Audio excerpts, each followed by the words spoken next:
was trying to go through this. You had the answer. It was only going to last for a few weeks, few months maybe. And then it was going on and on. So how frustrating was that for you? And were you able to see the doctor that had said that to you in the meantime while this was going on?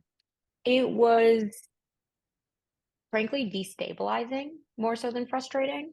My mental health went so far downhill. I had no idea what was going on. I'm sure you're in the middle of trying to figure out what this is. Cognitively, nothing's happening. But in at the doctors and from the medical world, they're telling you, oh, it's this, and it's going to go away in a few weeks or a few months. But it's not, it's getting worse. And cognitively, you're not able to do anything. You're hardly able to write a paper.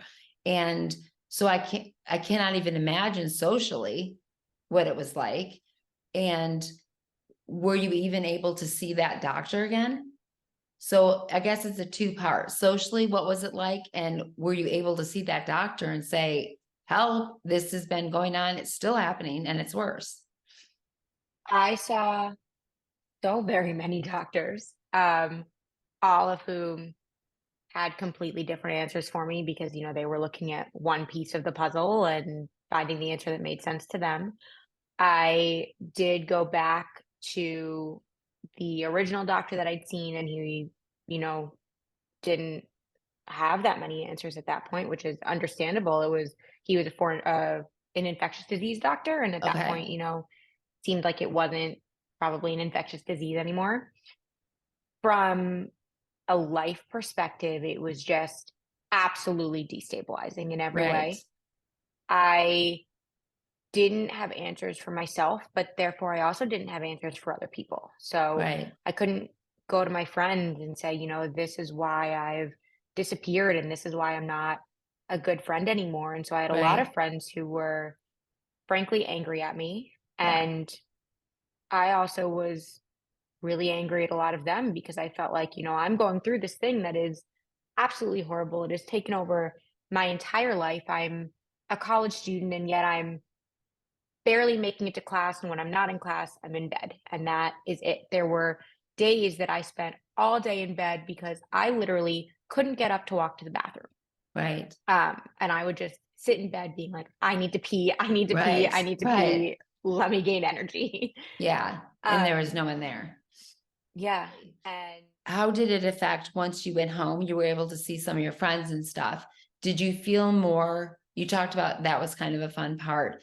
Did you feel more like yourself and like you were not as alone? Did that continue? Even when you went back to school, were you able to feel more like, okay, this is who I am. I don't feel like I'm so lost. And so, or were you feeling sick and like you were still in bed when you went back to school? well, so a really fun piece of the puzzle is that I then got back to school and got diagnosed with mold poisoning because after doing the Bartonella, yep, after doing the Bartonella treatment, not everything, not all my symptoms had gone away, and we were like, okay, things are still going on. Basically, what it seems like is my entire body was just so, depleted and susceptible to things that it was just kind of Right. picking up everything left and right. I did definitely have, more of a social life when I got back.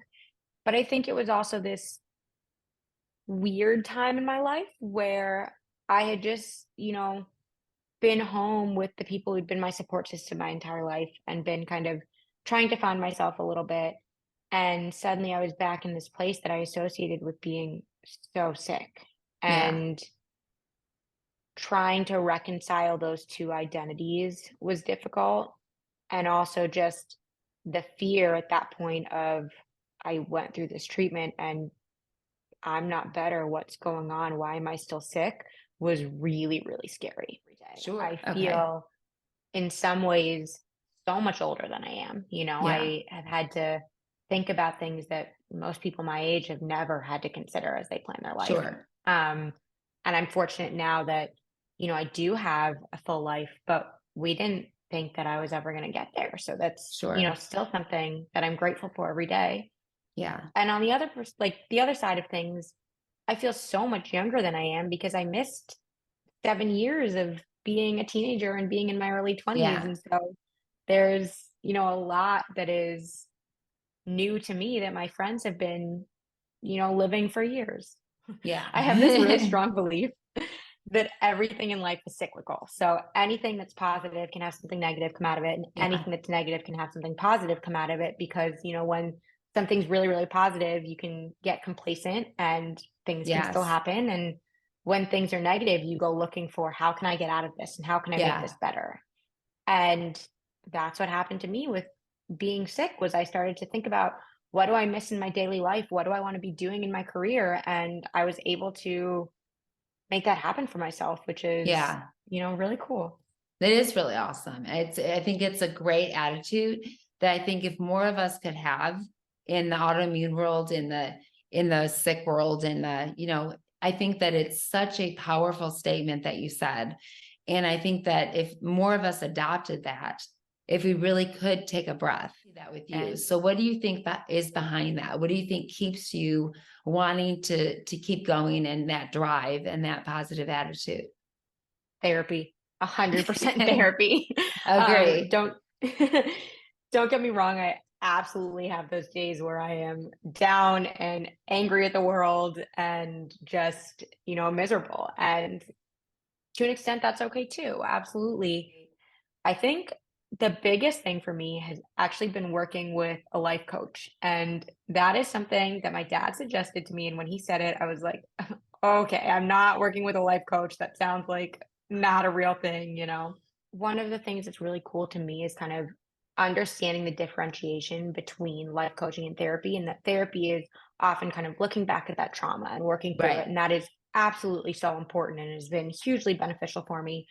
I also found that I was getting to a place where I just kept looking at myself as I'm the sick girl and I need to work through Yeah. this. And I wasn't forward thinking.